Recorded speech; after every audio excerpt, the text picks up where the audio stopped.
Atulaba ku Star TV Emnyonyi Eggwanga n'oyo atulaba okuyitibwa online ku YouTube webale nnyo okubanga otwegaseeko nze Anyango Hilda Mbabaali okwanjulira programu eno olunaku luno nate olungi Mukama lwaleese mu maseekati gaffe lwayagadde tube balamu kubanga ye mutonzi yatuwa omukka ne tussa bwewaawo ffe tetulina kye tumuwa tetulina kye tusasula tetulina kye tuwaayo naye ku lw'okwagala kwe bw'atyo n'atukuuma nga tukyali balamu nawe nakuuma eyo ng'okyali mulamu tumuddize ekitiibwa n'ettendo ng'olunaku olwaleero nina omusumba ow'enjawulo ono omusumba nno ng'ekintu kyasinga okwagala is keeping time muntu akuuma obudde ekyasinga okukola sijja kyogera kubanga mwe abasigadde muyinza okukikozesa obubi weewaawo agenda kubanga ate oyanjirira nate omutegeere twongere okubanga tutegeera okuyitibwako tusanyuse okulaba musumba nange nsanyuse okusisinkana buzaako oyo atulaba era omuyanjulire abantu bafa bulungi ku programu yaffe eno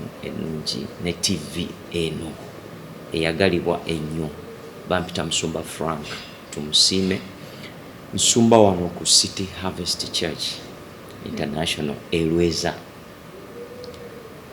Tumusiime kitegeeza ki?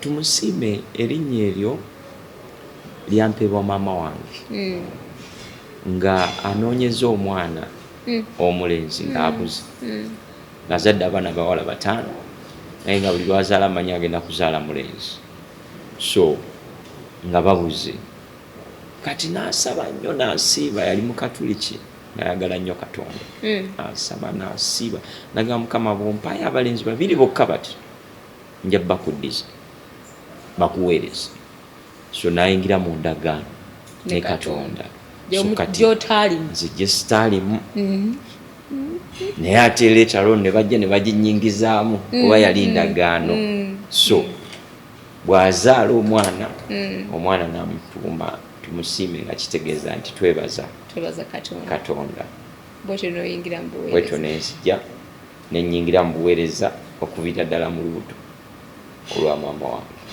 yegwe gwe bayita ba Mami's Boys. Nabeerako katono naye nagenda okulaba nga tebinkolera ne mbivaamu naye nga waliko Mami's Boy. Nalikooko. How does it feel to be a Mami's Boy? Kibanga kirungi, it's good. You enjoy, you know.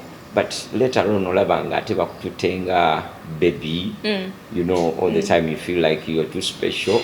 Ate nze ebintu sibyagala. I always want to be like anybody else. I want to be be pampered with love. No. I don't want that. I want to be njagala ne batwagala fenna equally. Era ekyo kyantawanyanga nnyo. Ekyo nga Katonda yekka yakikola. Simanyi naye ekindi munda kyekirala kyemanyi ekindimu njagala abantu bonna. Musumba kyogamba bw'osobola okutwagala kyekimu nze ne Bukenya osobola okutwagala kyekimu.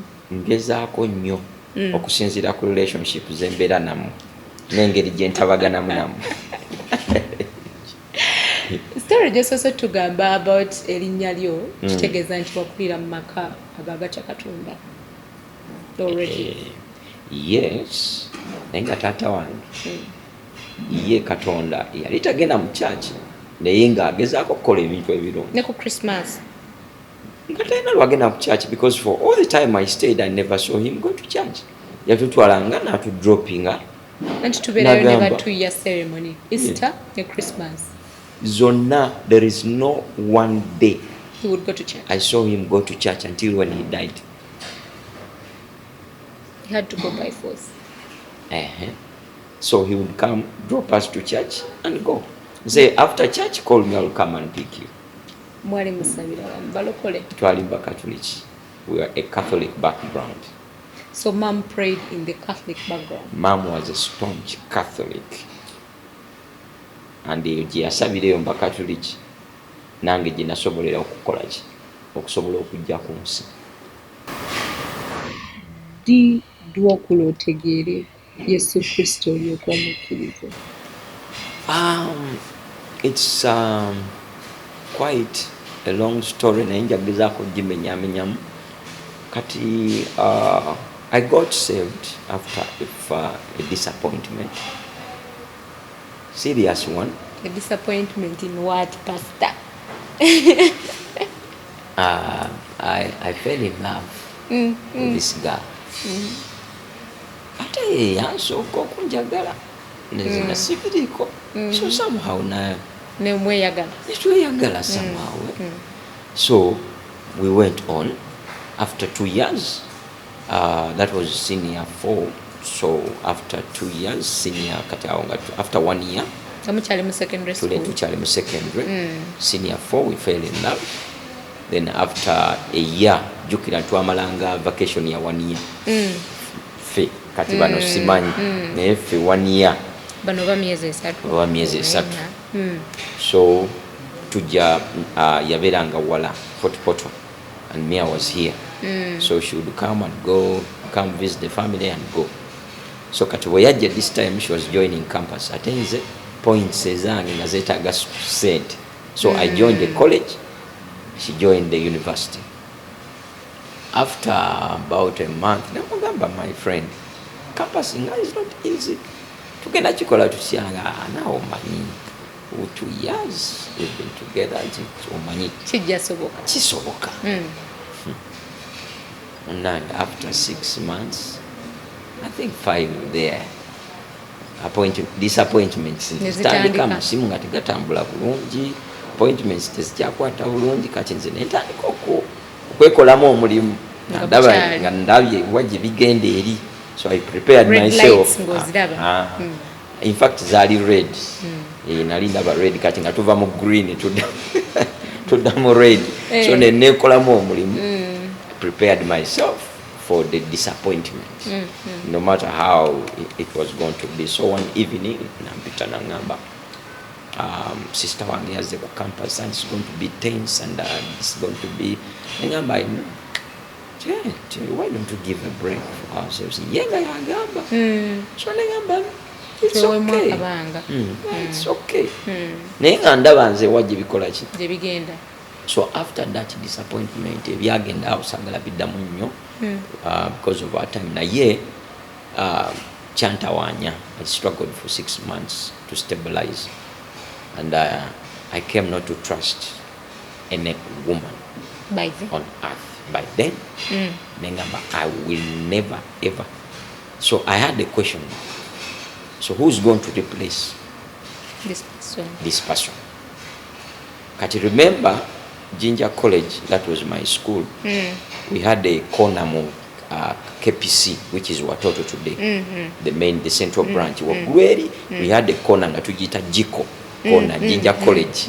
So we would come and sit there, enjoy the music. When the word starts, we go. You go out. So that day happened that nali ngenzeyo nga ate ndi mu frustrations zino. So that day, Pastor Gary Skinner, he started preaching on me. I was like, what? And finally, I know you are in this service. You must come and give your life to Christ. That was a big blow. You can't go there. What is your problem?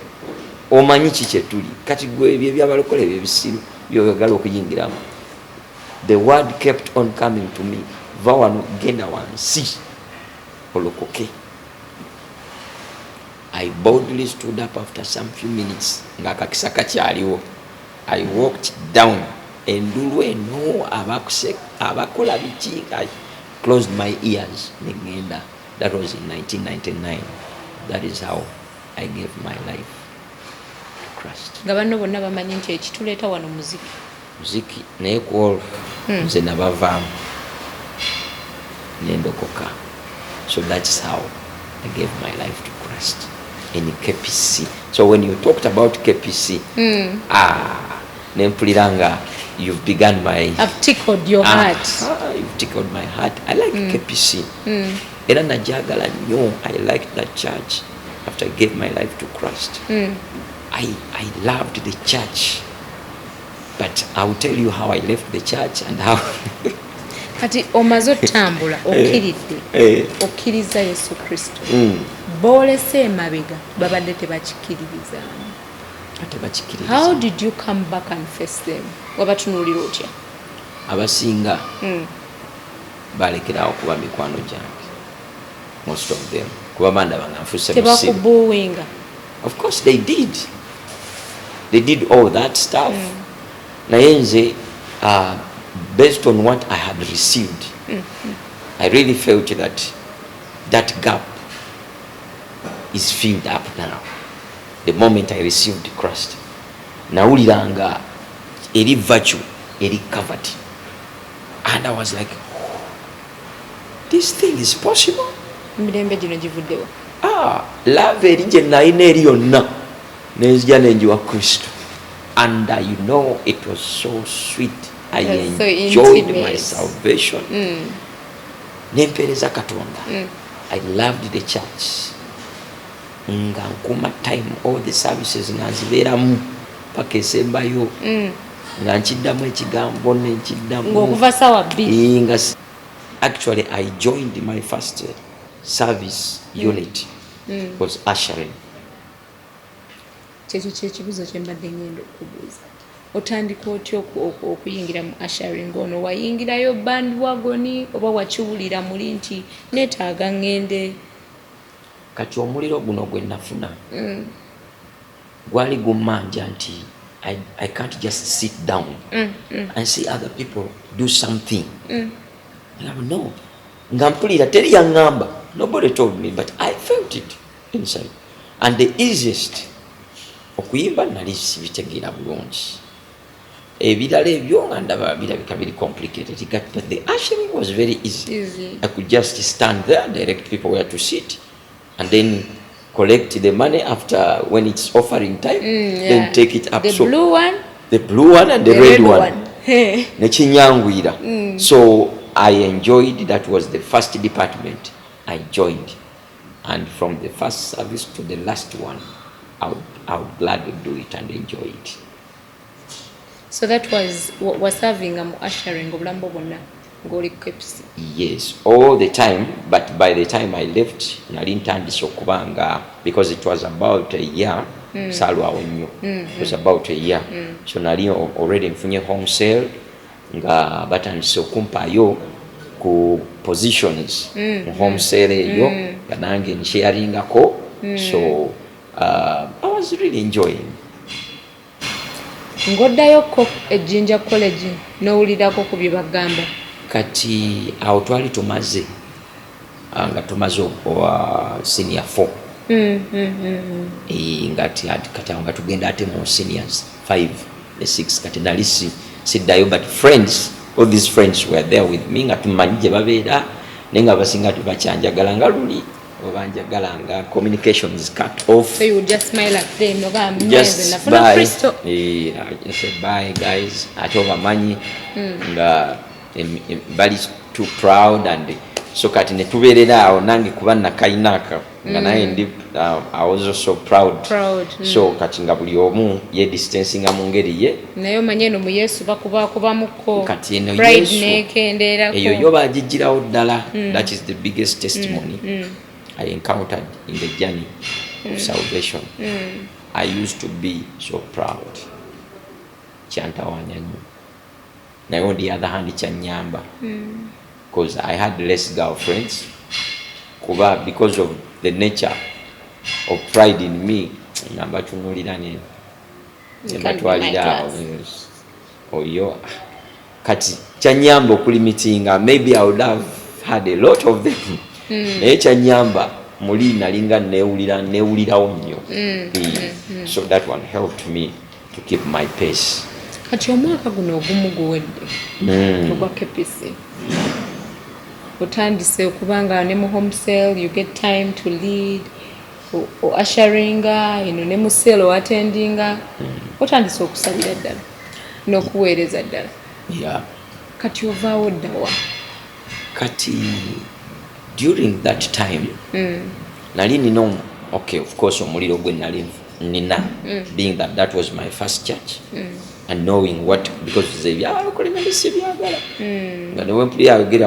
would just feel like what is this one doing, kira brother wange used to bubble tanks mu nyumba nga mulekanye mugamba why don't you do it silently kwanza bimbowa kati ntuuka mu environment eno nga nazo nabo tebabirina nnyo. So I enjoyed the environment. Ngamba, this is the right place. Tebabireka kulekana nnyo bintu ebyo kwanza nabimalira obudde. So I enjoyed the environment nga bwomanyi KPC. So after that 1 year I used to have a friend of mine in Chireka, yali carpenter, nga ina church gyakolamu nga yesi mulokole yagenda ngayo kukola mirimu gya furniture. Kati nganze ava KPC mubuulira enjiri alokoke n'amala okundabamu ekintu ekyo era ngamba naye ina church gyenkolamu carpentry work eyo. I want you to meet this pastor, he's still young and church bakagigulawo.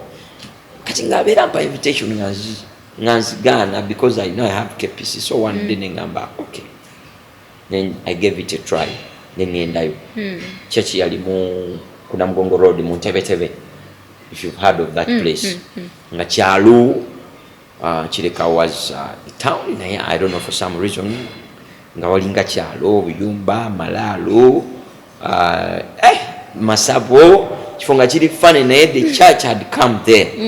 So nenzijja okukyalira church after the service. I sensed a strange fire in the place. Mpulira ekintu ekirala ekiri mu kifo kyo negamba Sunday I'm coming back. So bali ne bagamba Sunday I'm not going to be around. Nenkomawo. I came back on Sunday. God took it to another level. Nengamba nenga kati wano and the pastor was this kind nga simwangu kuvaako. He called me all the time. Kumbuza ochichi okolachi would show love to me. Nansika kati I got a difference between KPC and this church. Nti kati wana ate omuliro gwali mungi ate ekyo kinalina muki mu system yange. So I easily got caught up. I ended up joining this church, Jubilee Christian Life Church. Apostle Wilson Kulava. But the resident pastor by then was Pastor Wilson Yangu. So I got close to that ministry. Netutandika nempereza an opportunity okuweereza almost buli lunaku ngenda mu community. It was a community church. Kwegamba I enjoyed salvation to another level mu kifo kiri mu Jubilee ng'oweereza ngero osigadde mu ushering oba kati you got another. Kati bwe natuuka wali ministry n'ekyukamu. I joined the worship team kuba nali ndaba mwalimu abavukavuka bangi, nyingira mu worship team, nvudde mu worship team, nyingidde mu youth ministry kuba baali bankuza very fast. Kati I ended up leading the youths, and that is actually where I got my wife. That is another story. And that is another story. I know. Like I enjoyed the ministry in Jubilee, of which I attended Rosalo Awonyo. For how many years? I count about 3. 3 years in Jubilee. 3 years with them. But the pastor, after some time, God was speaking to him, and because I was very close to him, I used to pray with him, everything. So a time came that he needed to go and start another church in Seta. So I prayed, I asked God, what am I supposed to go or remain here? And God told me to move with him. So that's how I left Jubilee. And we went to Seta. Seta. Yes. So in Seta, we started a new church. Now, while in Seta, in this new church, Dr. Livingstone used to come and minister. And he would go. That was 15 years ago. He would come, minister, and then go. Because I used to see this zealous man, passion, ama smart naye lwakuba nti obulamu by then nabwo bwali nga bukyali bwakupanga nga tebulinga obwakakati naye n'omuntu ali smart era nga smart tugiraba ng'empale yegiraba nga nnene naye ngaoli ogiraba eri muki eri muli naye ng'amafuta gamuliko ng'olaba anointing and the grace that was upon him nga tuli seeta yali mukwano nnyo gwa pastor eyali owange. Sometimes you come and stay there for even a week, for even months. To be like that is how I got to know him. Yoli Musumba Wilson Bianco. Yes. So that is how I saw him for the first time.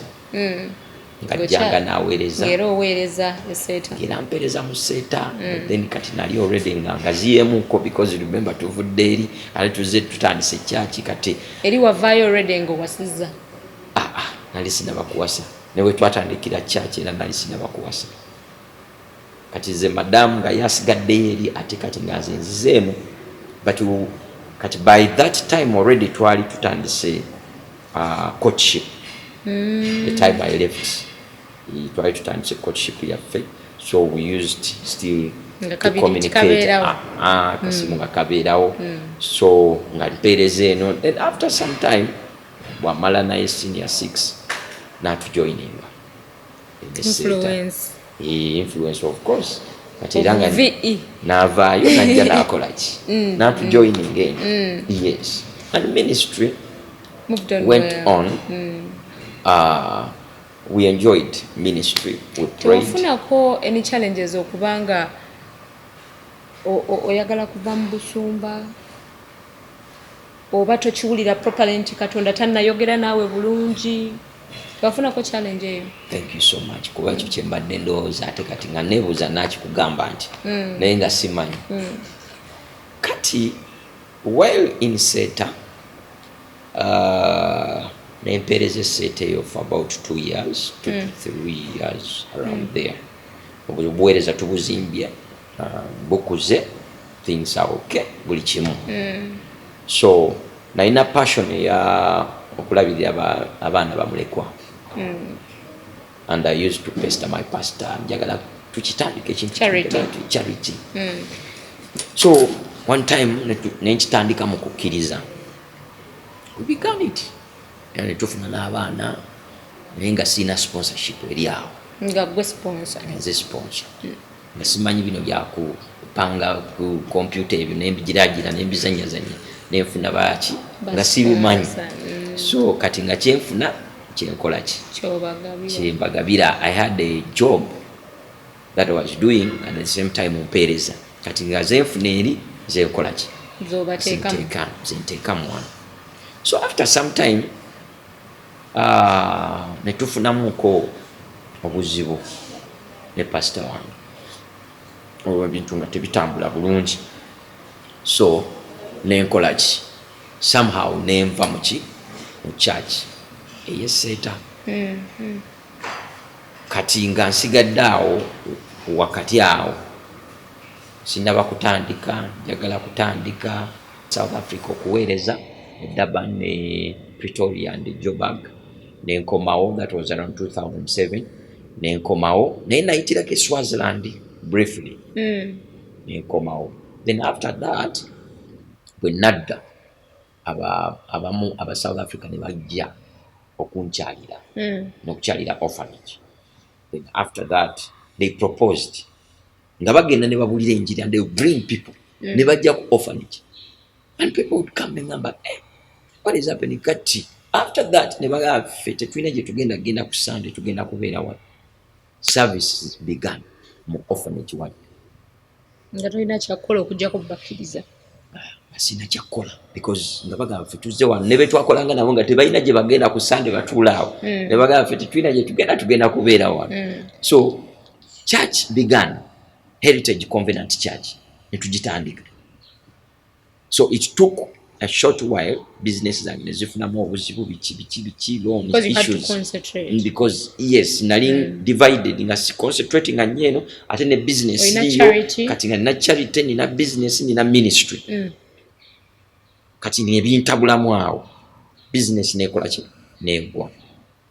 The business was, of course, ministry was affected because sente zavanga wali.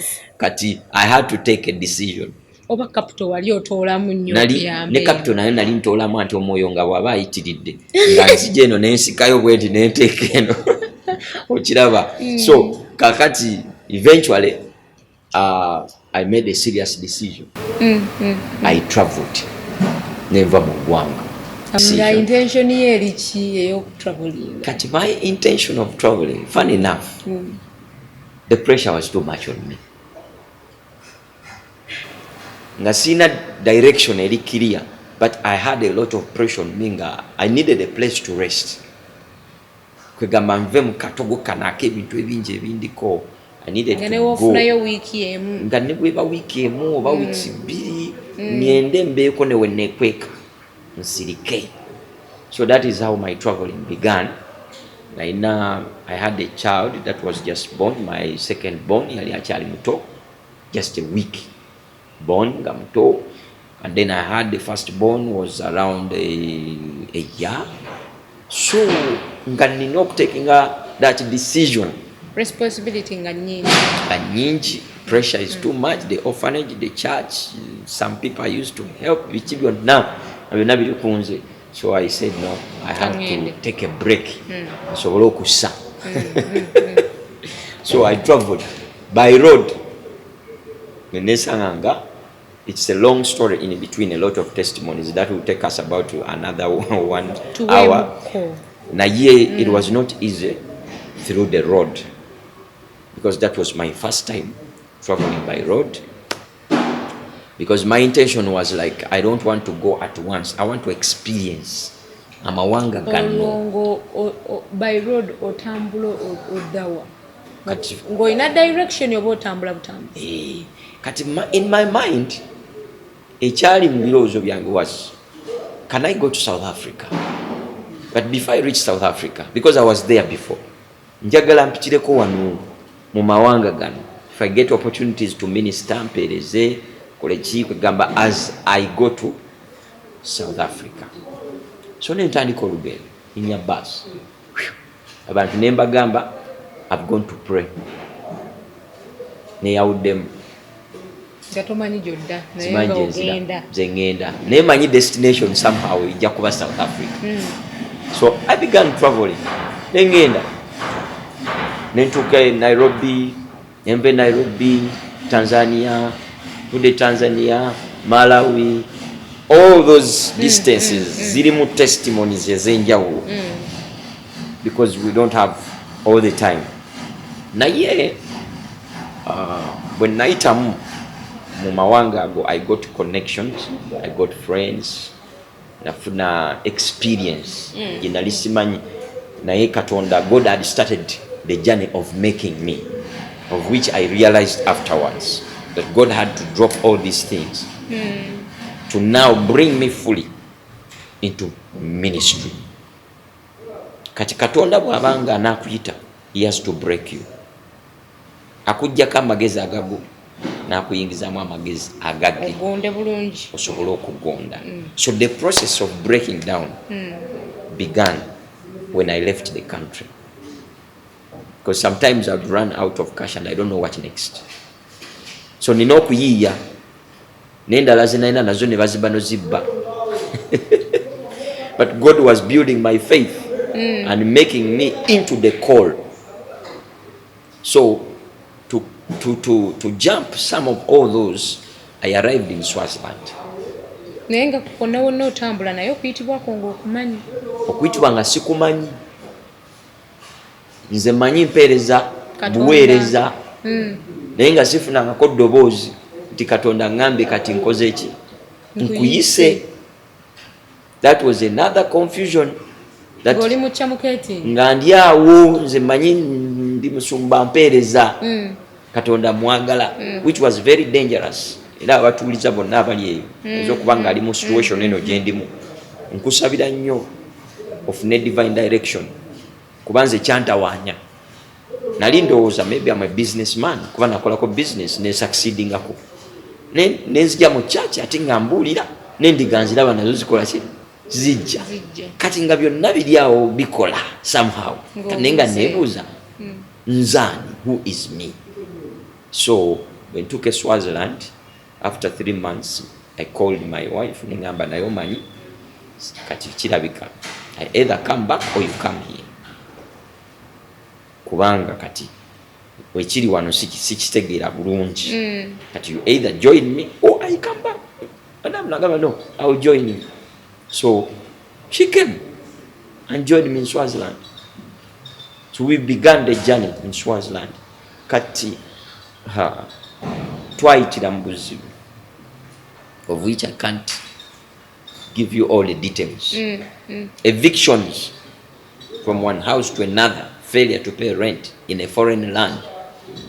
Kotosobola kuyiya eno nsi ndala. Otandika butandisa oyizaawa, otandikira wa tebamala galaba mirimu gyabwe. They're too strict. Ate balina ekintu kino ekya foreigner kwegamba ng'embeera eri so tight. Ng'emirimu gye giri ogiraba naye nagyo tosobola kugifuna. You try to start business, naye business tekwatayo. Kati nze nga simanyi nti the process of making had already begun nga nze simanyi. Katonda nga yantandikako. So one day after Bible school, I did Bible school 2 years, the diploma. Nengamba, kati what next? I have to start church. Then come ngamba, you can't start church here. Olontandisa okuwulira bw'ayogera. Nga nze sikutuma nkutandika wano church. Kakati what do you want me to do? Nyambye obuweereza bw'abantu bubwomu. Kakati ate nze ndi kuki? Evictions ziringa evictions. I got frustrated. Nga ne wenkola tebansasula. I got a job. Nga tebansasula. I receive money for only 3 months. The rest of the year tozifuna up to next year. So I got frustrated. Nengamba no. I went and now nina abaana n'obuvunanyizibwa. So I went to the pastor by then. Nali mu Winners Chapel, Living Faith Church. Namwemperereza. So I went to the pastor nemugamba, you must tell me who is this person. Kubambiko ye. Bwe mandi businessman, then let God show me what to do. Bantunda nyanya. Let me sell them with manyenti mukama wampita kutunda nyanya. Nzitunde. Let me be the best. Mu kibuga wano. Oba nakati let me be the best. Okiraba. Obukyonna ky'ombuulira. My thing was, what is it that you created me for? And the pastor told me, go into a season of praying and fasting. So I entered into a season of praying and fasting for 1 month. Prayed. Generally, they thought I ran mad. But every free period, because I was teaching, I would just go in the bush.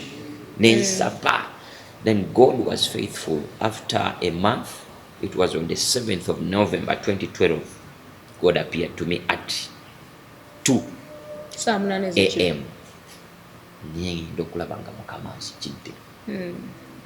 This tall man, very tall, I could not even see what happened. Chiroto, dream, but very real. And he's still with me from that time. He has stayed with me.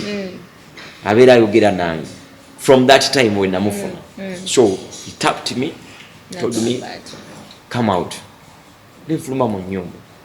Then got these long poles ez'amasanyalaze n'aziteeka mu maaso gange ngamba kunyonyonyo I could not see dream and ekifo kyonna kyali green kati nemubuuza kiki ontwalawa nanga gwetuula ne family yo so netutuula kuki mu kirooto nemulemerako nemugaa naye nze gye ngenda eyo simanyiiro you must tell me nemulemerako so yalaba mulemeddeko nangamba okay, what you're going to do is a mandate from God.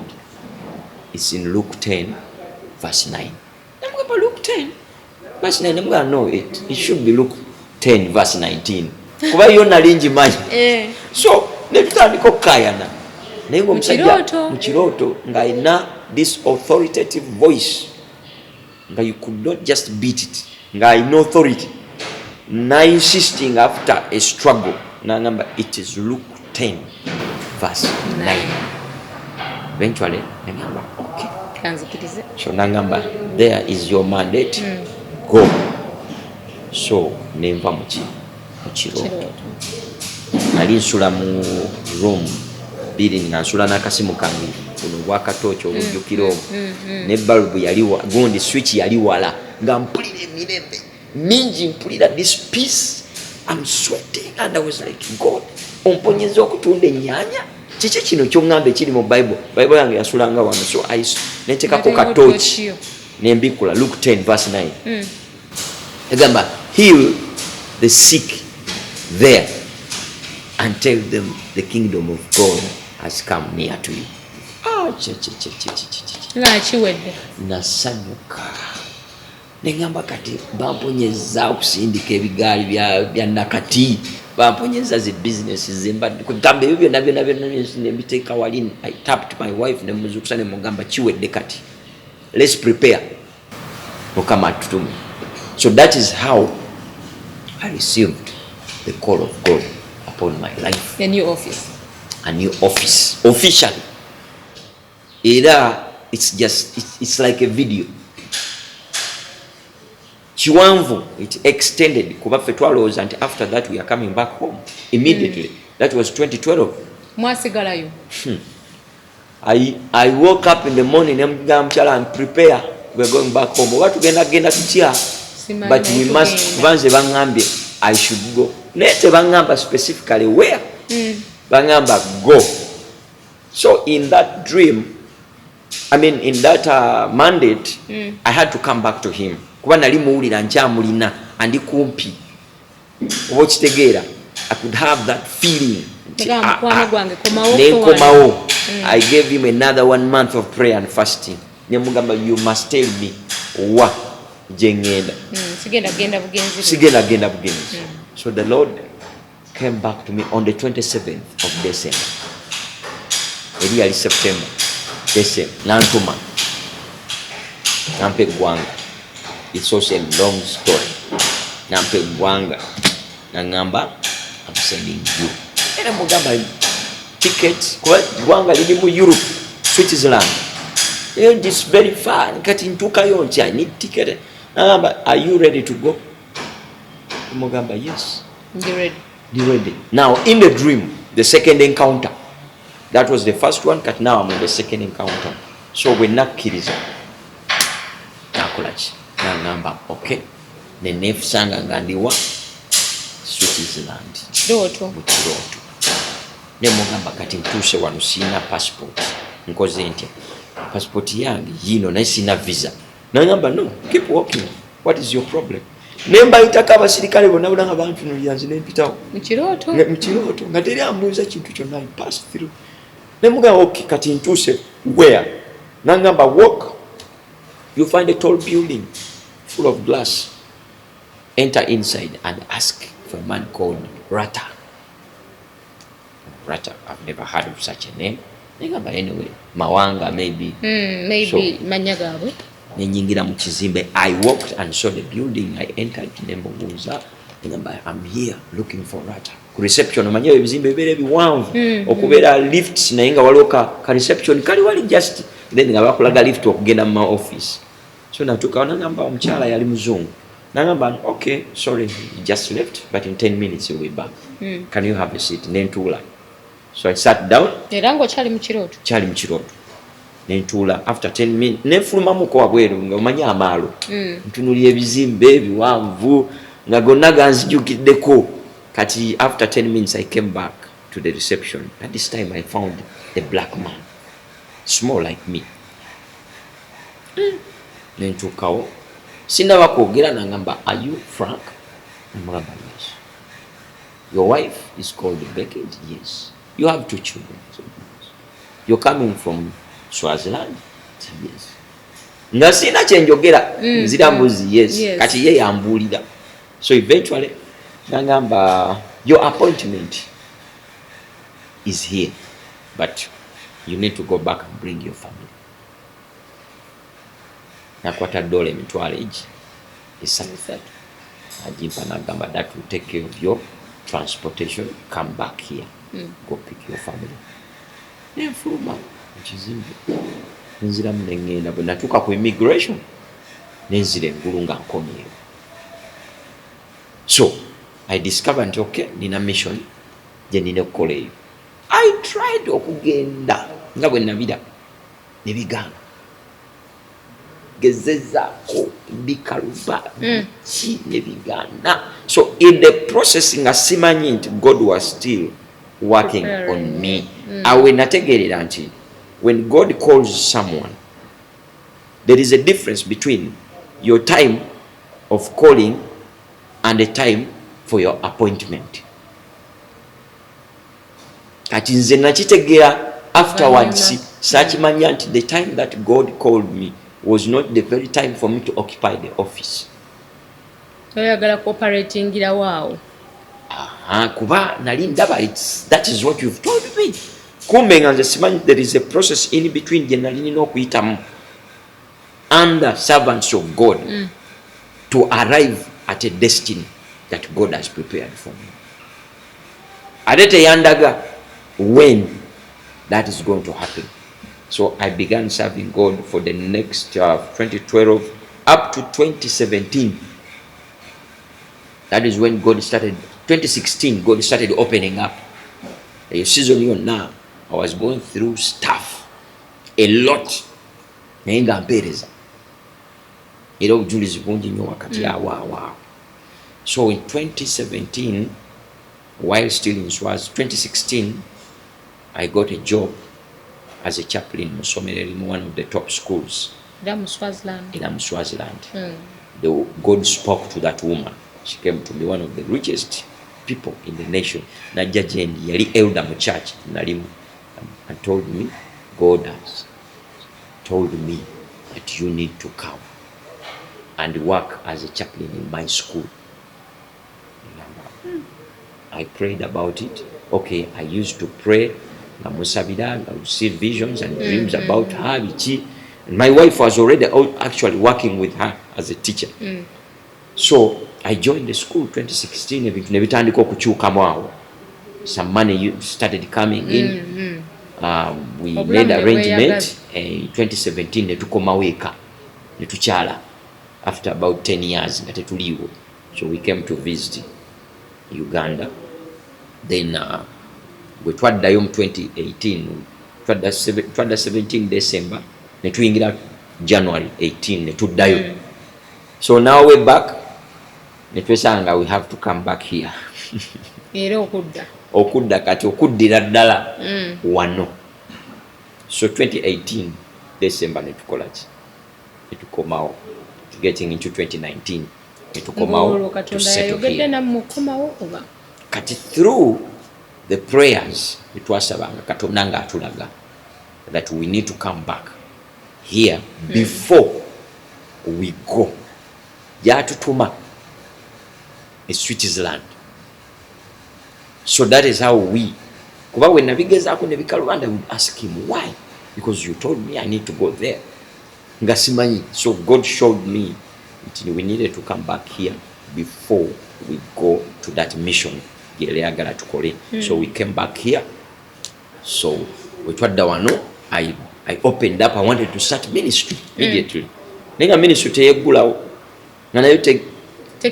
I even registered for ministry. Nenga Mukama would not allow us to do it. Nga bobera ne sente za hall ebateri. Bofuna hall sente oba wazikozeseza. Kane tubeera nga tuli awo mukazanyako. I didn't know that my brother by then yali alabagana nani ne Dr. Livingstone. Nga kati ye abuza brother wange, where is Frank? Kati nga brother wange na ye somehow tamugamba oba ndi wano oba ndi wali, but he was looking for me. Kakati ate nga nange simumanyi oba aliwa nga simulaba. So mukaseera ako, that was 2020. That is when we met. Yajja kola program ku spirit ate naye nali ku spirit. Etwesinkana. Nsomba ebiseera bye mwali e Swaziland, biki bye wayitamu ebyo ebyasinga okusomooza n'olaba omukono gwa Katonda nga gukola mu bulamu obwo?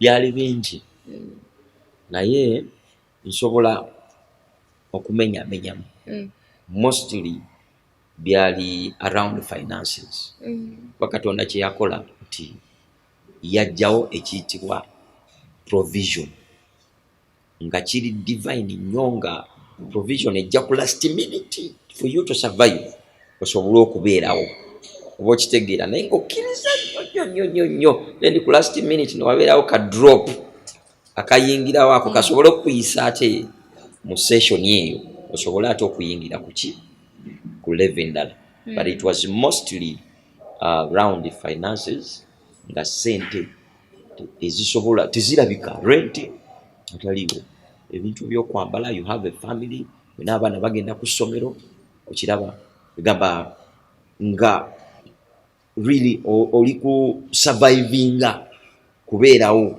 ng'osurvivinga nga there is a lot of luck naye ate oweereza mu maanyi okiraba buli kimu kyonna okikola nga nekimu ekyekumi okiwa okiraba naye nga finances zino zaali so limited. That was our biggest challenge that we encountered during that season. Kuba ebintu byali bizibu ng'akalungi kazibu nnyo kakutuukako ng'okalabira eri mu bantu eri kyokka you in a foreign land you can't easily just go to someone n'omugamba akuyambe. They ask you one question, why did you come to this country? Oba kugamba why don't you work? Bo bwe batu bategeera they know one thing, work and get what you want. Egamba walaba Jehovah the provider oyo yekka yansqueezing nammanya nantegeeza ekintu kimu nti if I don't give you there is no any other person, no option, there is no option, so you have to wait for me through thick through thin, whatever you can go through. We got to an extent in that day our third born watu wamzalire that even milk to to feed the child that tewali. At the times you just boil water okitegeera n'omuwa amazzi nga tewali mata okitegeera. It was too hard. Ennyumba rent sente zigwako ate abeeri tebabitegeera bino byakugumiikirizaamu nga n'olulimi kyoyinza kulwogera bulungi ogera oluzungu nga tebiriiwo. So eviction gyokola ki gyolaba kitegeera kati now you have to plan where to go. You can't stay in church because church eziri corporate ozimanyi. You can't just come and stay around. Everybody comes and you go bakubuuza kiki tukuyambe ki. So obulamu bwe butwe bwayi walaba Katonda nga ddala is providing. Katonda yekka Musomba tujja kweyongerayo tumalirize story eyo yonna naye nsaba osibule kweyatulaga bannange abantu baffe abali eyo. Olwaleero nsanyuse nnyo kuba akaseera kano okwogera ku calling yange kannyumira nnyo kuba buli lwenkaddamu mpulira nga ate nzizeeyo eri naye nsanyuse nnyo olwa Hilda n'omukisa guno gwampadde okuba nti nsharingako okuyitibwa kwange and the journey of my salvation. I feel so excited. Ninga abulidde enjiri ya wiiki namba mpulira bulungi nnyo naye mbaagala nnyo mwe n'abawuliza abaffe tuli wano ku City Harvest Erweza wetusangibwa wano Bishop waffe wali Dr. Livingstone nange omusumba Frank we tuli n'abaweereza abalala tubeera ne counseling zaffe ng'olwaleero luno olwokusatu sawa 8 yatandise dda counseling tugulawo sawa 8 mpaka sawa 11 services nezitandika kuva ku 11 mpaka sawa emukitundu ne ku Lwokutaano same time. Sunday tutandika ku makya 12 mwabayanguwa mwina gye mugenda bikini na byenkola nkola ki 12 tuba wetuli jangu mu counseling okutuuka ku saa 12 mpaka sawa 2. Then sawa 2 tutandika corporate service yaffe abo abogera oluzungu tetubeeramu na Luganda nakuvuunula jawuzi ku luzungu tuba ne teachings ez'enjawulo. We teach on business, togera ku finances because we are voice of financial freedom, so we teach people on how to make money. Okitegeera kuba we need money in this dispensation zetulimu tetukyayagala kubeera bali basumba basabiriza no twagala tubeere ne ssente zaffe ate tube n'omukisa eri abantu naffe nga tuyamba abalala. So tubaaniriza nnyo mu saavisi zaffe. Esembayo eva ku ssaawa 4 paka ssaawa 7 ebeeramu interpretation. So tubaaniriza nnyo abantu baffe abaagala, tubaagala nnyo nnyo nnyo. Naffe tukwagala nnyo nnyo. Amina. Tubalikiriza kukyaza kusoma. Amina. Atulaba ku Star TV Munyonyi Egwanga naye atulaba okuyitibwa online ku YouTube. Webale nnyo kubanga obwedda weekuumidde wano ku mpewo zaffe. Webale okubanga oyagadde Katonda ate katusuubire nti woowulidde story ya omusumba Frank ebaddeko nekyekyusa mu bulamu bwo otegeere nti Katonda yatuyamba, he provides. Awataliye tewali mulala agabirira. Sigadde nga nze Anyango Hilda Mbabaali, Mukama atakumira mpeera akunkuumire era akunjagalire.